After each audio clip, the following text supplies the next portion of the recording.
Assalamualaikum warahmatullahi wabarakatuh. Perkenalkan, saya Natasha Putrianda dengan NIM 19180043 dari Prodi Pendidikan Bahasa Jepang. Di sini saya memenuhi tugas dari UAS eh, dari mata kuliah umum TIK. Oke, langsung saja saya akan menyampaikan beberapa materi. Di sini saya memilih materi tentang TIK dalam pendidikan. Langsung saja saya akan men-share PPT-nya.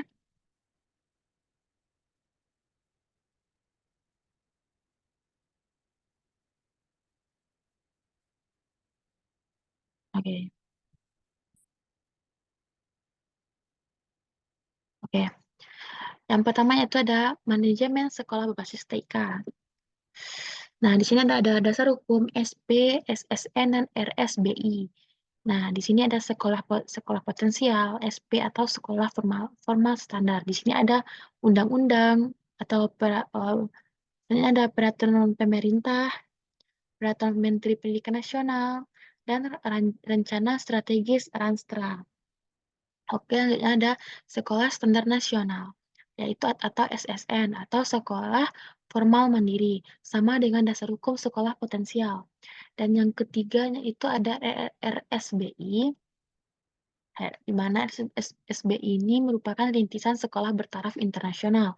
Yang pertama yaitu sama dengan dasar hukum SSN. Dan yang kedua, kebijakan Depdiknas.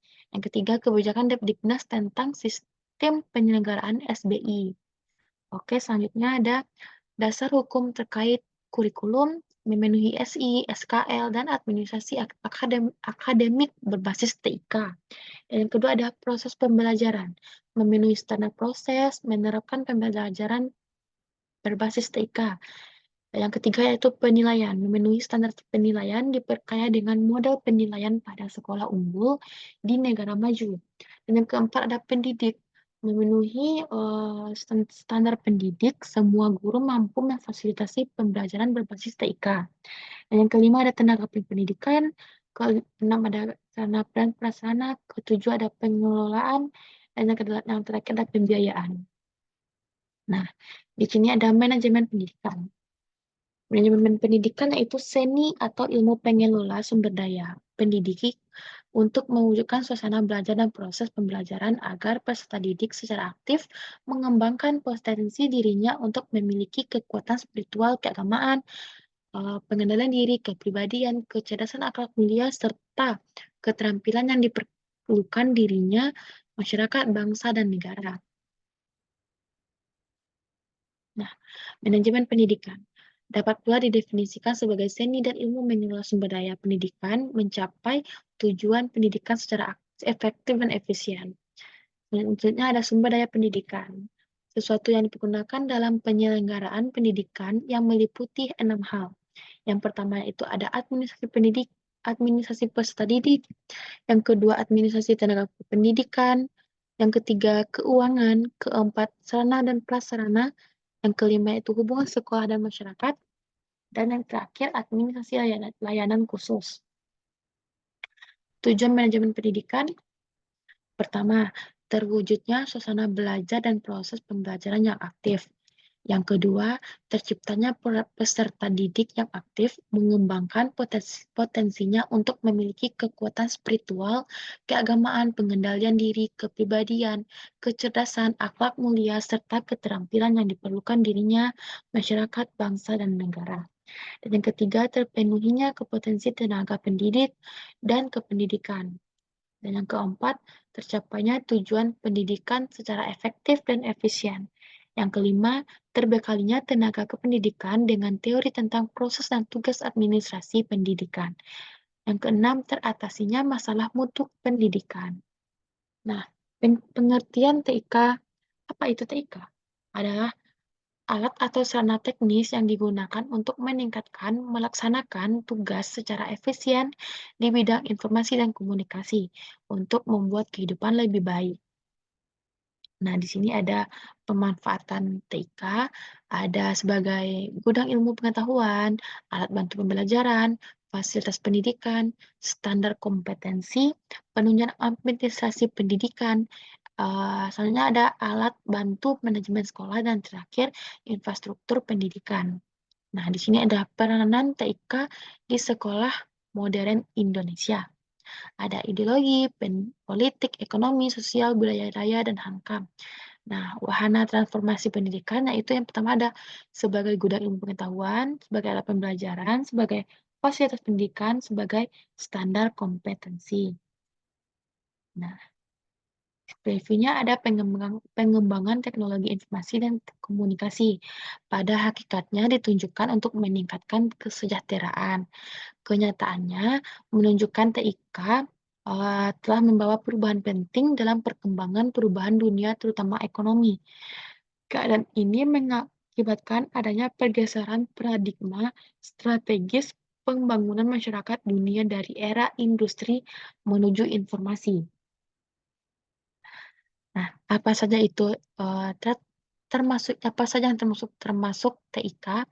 Yang pertama ada hardware, infrastruktur.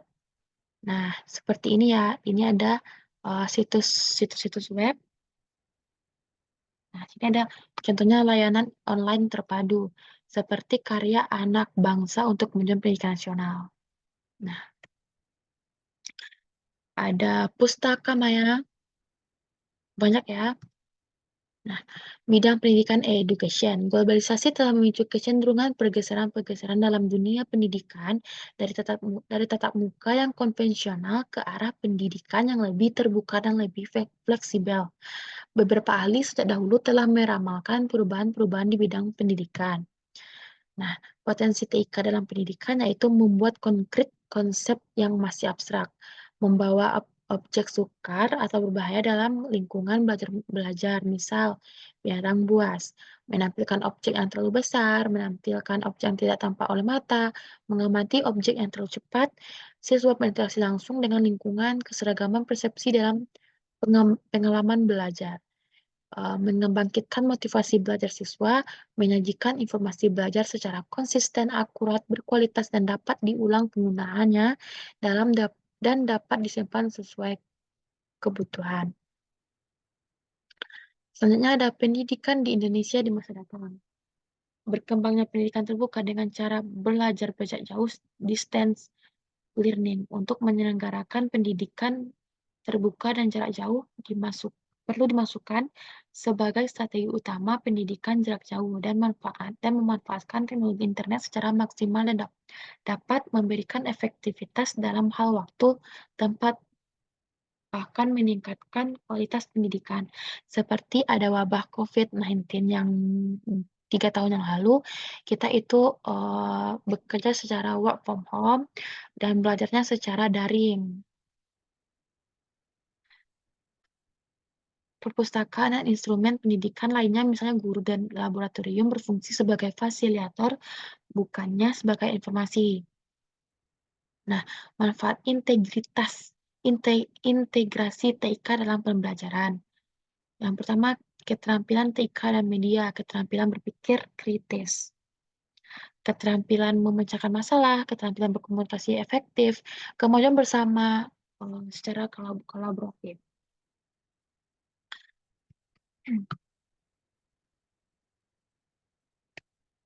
Nah, peran guru yaitu fasilitator, kolaborator, mentor, pelatih, pengarah, teman belajar bagi siswa. Nah, kalau peran TK bagi siswa, siswa menjadi partisipan yang aktif. Siswa bisa menghasilkan dan berbagi pengetahuan, keterampilan dengan siswa lain. Siswa belajar secara individu, juga belajar secara kolaboratif dengan siswa lain. Nah, perubahan paradigma pendidikan bisa dilihat yang harus dimiliki yaitu SDM, infrastruktur seperti komputer, laptop, jaringan, koneksi internet, server, sistem informasi aplikasi pendidikan. Kalau online ya harus sewa domain ya, e-learning, pustaka maya. Nah, ini ada beberapa e-learning. E-learning dalam sistem pembelajaran jarak jauh merupakan bagian dari generasi keempat, generasi teknologi jaringan dan multiplekasi dan multimedia yang menekankan pada unsur fleksibilitas pembelajaran. E-learning adalah suatu proses pembelajaran melalui teknologi jaringan komunikasi dan informasi, internet, untuk berinteraksi dan menyampaikan bahan ajar dalam berbagai format media teks, audio, video, dan computing. Nah, ini ada kategori learning ya, guys.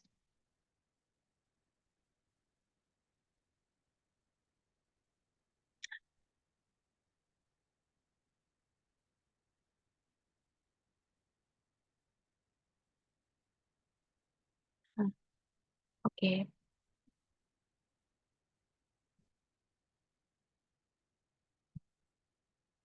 Nah, jadi itu penjelasan saya tentang TIK dalam pendidikan.